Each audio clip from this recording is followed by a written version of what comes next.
In this video, I'm going to answer a question from a subscriber: how to find a profitable niche. So in other words, how do I figure out what to offer as a freelancing service that's going to make me the income that I want to make? Knowing how to figure out the right freelancing service is the first step. There's really not much else you can do in building up a business until you know what to focus on. And one thing I will say about this before I get into a couple of tips on figuring out what your niche is when you're freelancing, you're always adapting what you're doing. You have to see it as something that's very fluid.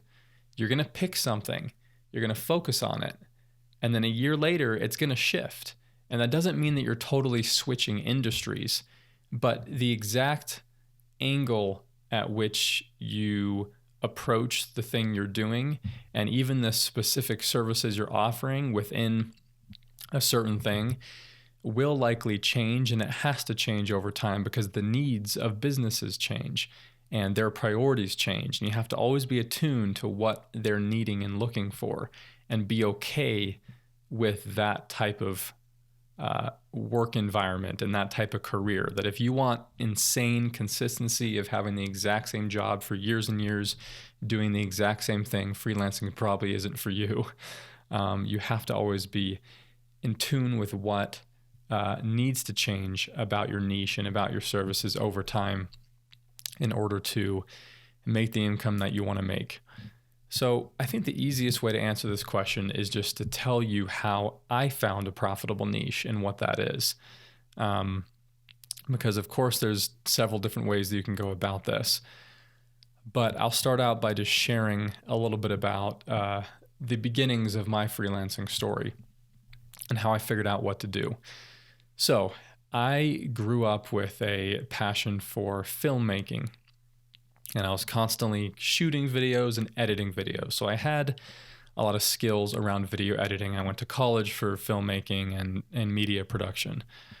So when I graduated college, and I realized that after I had a job as a video editor for a little bit, and then I realized that I wanted to freelance, it just made sense that I would freelance as a video editor. And since that's what I was doing in my normal job. And I knew, so for me, it might have been a little easier in the fact that I was already in an industry that is heavily saturated with freelancers. So filmmakers have always been freelancers. They're always independent contractors. So whether you're a videographer, editor, graphic designer, you're always going to be an independent contractor. So it made sense that I could freelance as a video editor. It's a little more difficult if you're trying to freelance in something that there's a lot of people that do the same thing as an employee. So I had a technical skill and I had a creative skill, and I knew that businesses were paying for it because they had hired me to do that very thing as an employee.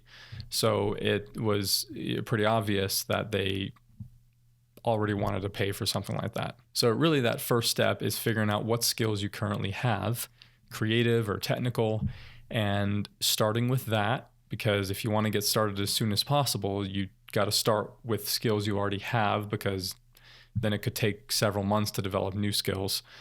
And so as you're going through all the different skills that you have, then you want to research what kind of different freelancing jobs are out there. So I'm going to fast forward a little bit with my own story because, the video editing thing was a very easy decision. I already did it as an employee. I knew that there were freelance video editors out there. So I chose video editing, and I went on Upwork.com, created a profile, and started finding clients. And I was also doing some work for people locally that I'd already networked with through my other jobs. And, but really I started to find some clients on Upwork and was able to get some video editing jobs. Now, about a year, it was about 2 years into it. And I went back and forth between an employee job and freelancing. And if you know my story, I'd quit and freelancing wasn't working. And then I went back to it again. But when I went back to freelancing in, it was January of 2019. was when I officially started to really focus on a new niche. So I was freelancing since 2018, but I was only doing video editing since that point. But as I was raising my rates, I got to a point where I realized I'm not going to be able to keep increasing my income if I'm only doing video editing, because businesses were only willing to pay so much. And I knew that because, one, what other freelancers were charging and how there seemed to be a cap on what freelancers could charge as a video editor. What I was able to convince clients to pay me eventually got to a cap around $75 an hour. And three, part of my decision to shift had to do with not only that I wasn't earning as much as I wanted to earn, but I didn't want to keep doing that the rest of my life. So I wasn't enjoying only doing video editing. I realized that I enjoyed working with a client on figuring out their video strategy and doing some more directing type work. I always wanted to be more of a director, a producer, and figuring out ideas for videos and helping to coach a client through creating a video. I didn't want to just be the editor. Now, some people do. Some people enjoy video editing enough where they're just going to keep doing it, and that's totally cool. And again, they can. I'm not saying it's not possible to go above 75 an hour as a video editor. If you get a lot of experience, and if you really have a really strong portfolio and are seeking out some really big clients, yeah, you can certainly earn more than 75 an hour. But it hit a point where I realized I wanted to shift and I wanted to focus on some other things. And so I shifted over to being a video marketing strategist with an emphasis on helping clients to launch and grow YouTube channels. And that was a niche that I picked, and it was a really good one at the time because there were very few and I was specifically focusing on Upwork by this point, and I was getting all my clients on Upwork. There were very few other freelancers on Upwork focusing that were YouTube experts that were, hey, I'm going to help you launch a YouTube channel. And it's really easy to figure that out by simply just doing a search on Upwork. So if you're having any ideas swirling in your head of what niche you could focus on and how saturated it is, just go to upwork.com and filter it for searching for freelancers or talent, and type the thing in and see how many profiles pop up. And when I did that regarding a YouTube strategist, there was like hardly anything. So I'm like, oh.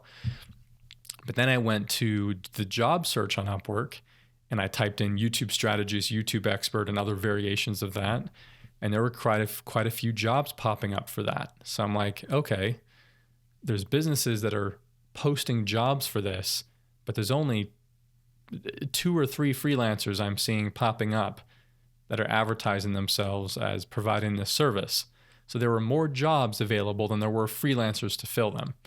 That was a really good opportunity for a profitable niche. And so that's kind of the research that you need to do, that once you figure out what it is you may want to do based on your skill set or your passion, then do some research and see how many jobs are being posted on these freelancer marketplace platforms like Upwork or Fiverr, and then search how many freelancers are offering those services, and you can start to get some good data on what has the most opportunity. And so I was able to start finding clients pretty quickly.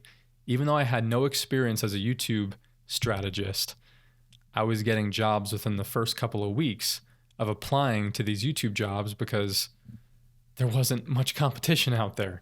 And now there's a lot more YouTube strategists on Upwork, but I got into a niche when there was very low competition. And it really helped me out get going quicker. You can get going in a niche that has higher competition. It's just going to take longer. It's going to take longer to convince clients to hire you over the other 20 people. Because at that same time, around January 2019, I had gone to some workshops in my local area regarding learning sales, communication skills, and how to sell services, and how to get on calls with potential clients, and how to enroll them in your services. And that really paid off because I was implementing those skills, which also helped me stand out above just the couple of other people that were offering the same service. And that went a long way. So that's something you have to be able to be willing to work on is your sales skills. So that's really what it comes down to, is finding a profitable niche really comes down to auditing your skills and your passions, and then cross-comparing those to what jobs businesses are posting for. I mean, you really just have to go to these job sites, and I would recommend going to freelancer marketplace sites over job sites, because then you know that these businesses are actually looking for a freelancer for this thing, not just an employee. So a place like Upwork.com is going to give you really, because it's such a large freelancer marketplace, it'll give you really good data on what businesses are wanting to hire people for. And they have a lot of different search features that you can use to filter for certain industries and certain types of jobs, so that you can immediately search for things within the skills that you already have, and just start counting. Go through the last week of job posts and start tallying up how many jobs have been posted on certain niches versus others. And then again, compare that to how many freelancers are offering the service, and then you'll be able to know what has the most opportunity to become profitable more quickly based on others and what businesses are wanting. I'm gonna close this by just saying, again, that you need to be adaptable. You need to be willing to keep shifting course with your business to follow the money, to follow what businesses are willing to pay for. And that doesn't mean that you totally switch industries or even totally jump outside of your skill set. It just means that you're finessing and shifting a bit and tweaking what your services are. Like for me, I'm keep tweaking my focus. Like I'm not just focusing on YouTube now, and I'm also not, I'm focusing on some other platforms, and I'm continuing to shift in the direction of what businesses are asking for. And that's what you need to be willing to do as well. So if this is helpful to you, be sure to subscribe below, and you can always comment and let me know of topics that you want me to do videos on, of things that are concerning you the most, that you need to know about in order to get your freelance business going. I will see you next time.